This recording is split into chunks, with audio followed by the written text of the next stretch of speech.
sabi niya, ang title, Pressure, Pressure, Pressure. Sabi niya, this Barbie is pressured and pagod na, char. Fresh grad here.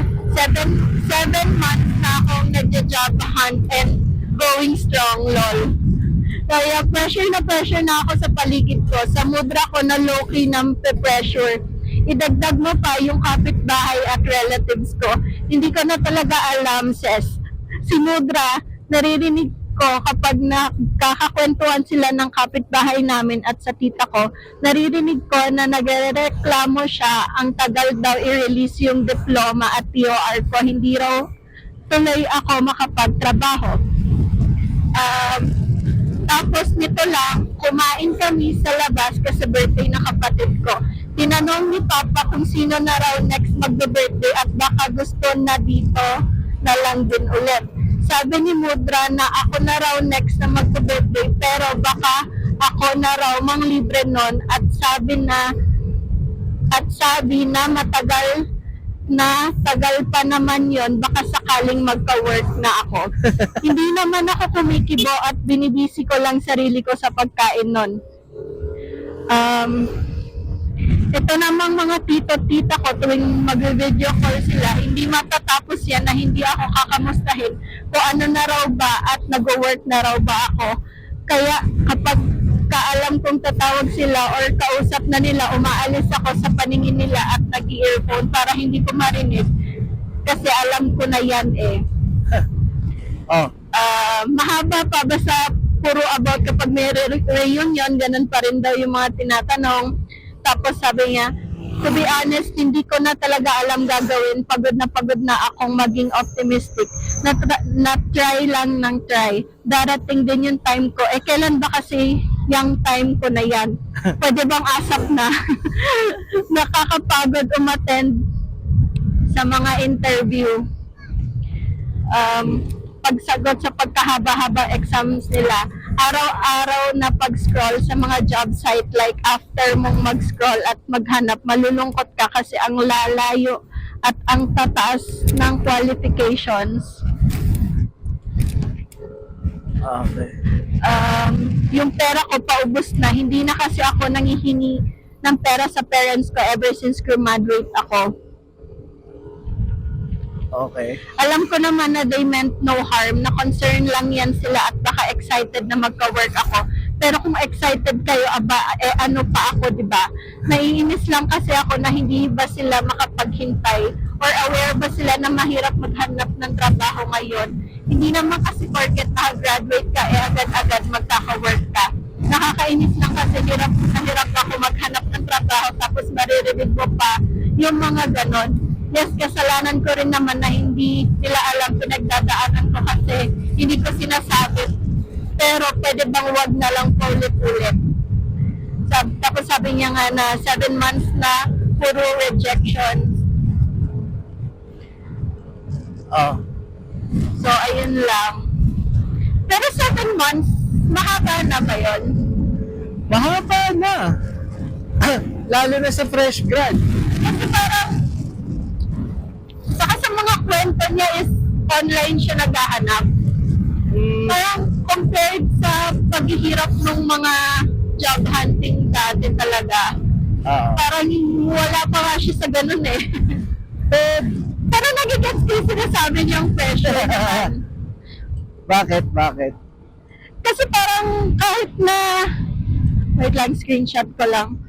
Kahit na may trabaho ka na, kasi ito wala pa siyang work, pero minsan kahit may trabaho ka na, may mga kamag-anak ka pa rin or kahit yung mga parents mo na, kunyari nakapagtapos ka, tapos may work ka, tapos parang sa Facebook makikita na, uy, tingnan mo to, anak ni ano, nasa ganito na, kasi pa siya, gano'n na parang okay.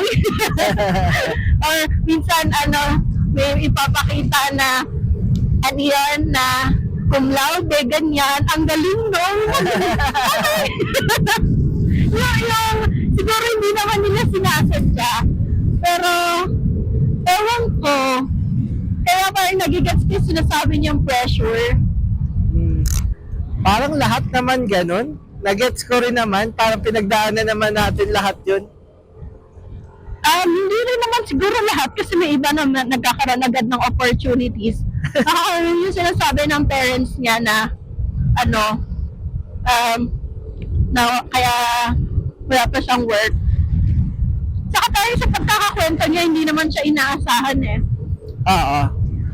Parang hindi naman siya yung magbubuhat, no? Oo. Pero yun nga, na kinakain siya araw-araw nun, bigat din yun, ha? Baka kasi since online siya naghahanap, mukhang hindi siya naghahanap ng work. Parang hindi online eh. Parang ano eh. Yung hinahanap niyang trabaho is angkop sa kinagraduatean niya. Hindi ko sabing mali yun, ha? Ganun dapat. Pero kung gigil na gigil ka na mag-work, wala namang masamang tumingin ka ng ibang avenues ng work. Tingin ko makakahanap naman siya. Pero minsan dun na nasa-stuck eh, no? Oo. Parang, ito muna ako habang wala pa akong work. Tapos since kumikita ka na, feeling mo okay na, hindi ka na aalis. Di mo naman alam kung saan ka talaga babagsak eh. Minsan, nursing graduate mo. Tapos napunta ka sa IT. Di mo masasabi eh. Pero, mahirap maghanap. Parang dali naman maghanap. Pero yun nga, yung sa kanya is yung Baka yung pressure sarili- ng family, ng mga tao sa paligid. Yun yung pinaka-problema. Kasi yun nga, lahat talaga dumadaan dun.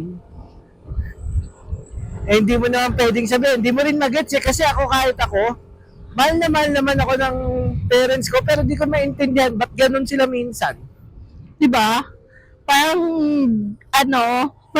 mas masaya sila sa accomplishments ng iba. Ay, dito yun. Sa taas lang tayo.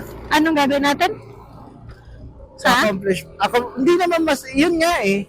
Tapos yung parati ka nako-compare, na ganyan na rin ako Oo, eh. yun nga, yung nako-compare na, tingnan mo si yung mga ganun yung papakita, minsan nakaka-inis din na Facebook sila. Pero sa may edad kasi, no? Parang sa matatanda ko rin lang naririnig yan. Naririnig ko rin yan na Oo, yung mga ganon. nalamangan ka pa ni Oo, Na hindi ko mag-gets eh. Ano kaya ang nila tingnan mo doon? si dati ganito lang yan, no? Hindi, pero Mas matanda ka dyan. yun nga. Pero hindi ko mag-gets yung purpose ba? Oo, yan nga, kasi parang, ewan ko, or hindi lang nila alam na, Masakit yun. oo, pero hindi naman siguro sila insensitive para hindi sila aware na Oo, gano'n. tapos pag kinausap mo, makikita mo talagang wala namang malis. Talagang yun lang ang tingin nila. Kaya nga, di ba? Pero, ewan ko. Or baka nung panahon na yun, okay lang yun. Kasi di ba parang yung mga matatanda lang naman yung ganun. Kasi sa atin sa atin ngayon, sensitive topic na siya. Oo.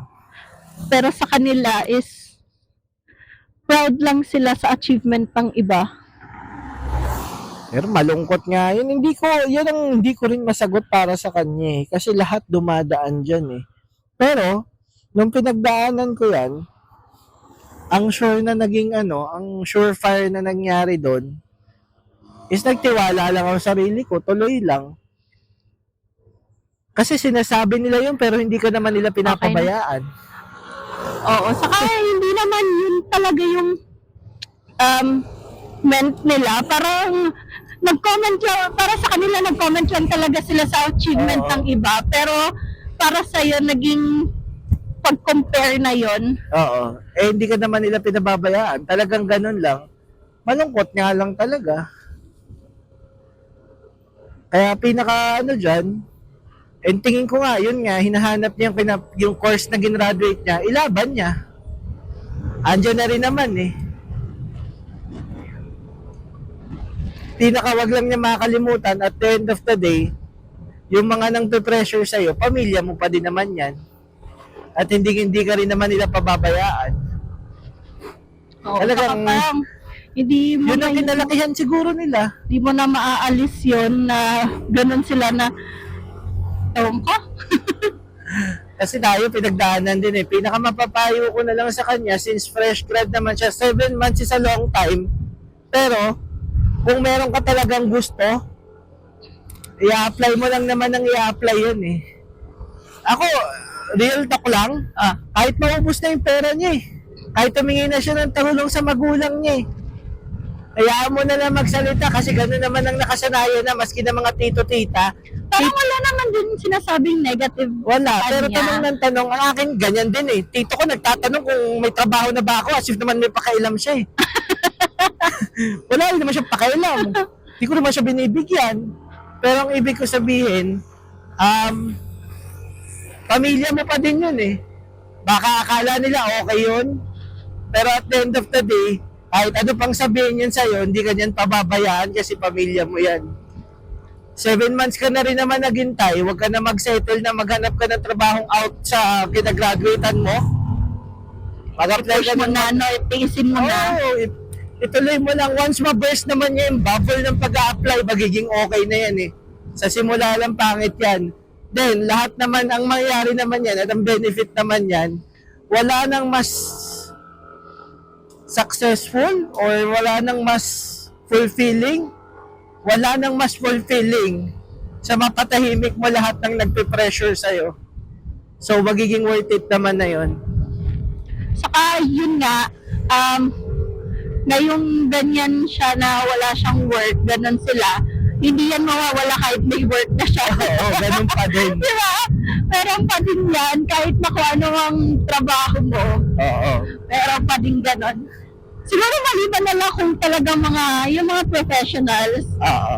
kasi feel ko naman, hindi na Pero sila dadating ang magkaganon. panahon eh, na mabibigay mo lahat ng gusto nila, hindi mo na maririnig sa kanila yun. Hindi din eh. Tinig pa din eh, no? Oo. Parang hanggat wala yung title na, ewan ko, minsan kasi yun yung sukatan pa rin nila, yung title mismo. Totoo, sa mga may edad. Diba? Parang kahit malaki kita mo, pero hindi ka doktor, hindi ka abogado. Pero yun nga, pinakamapapayo lang namin, huwag kang bibigay. Nag-a-apply ka na rin naman. Good job yung good job.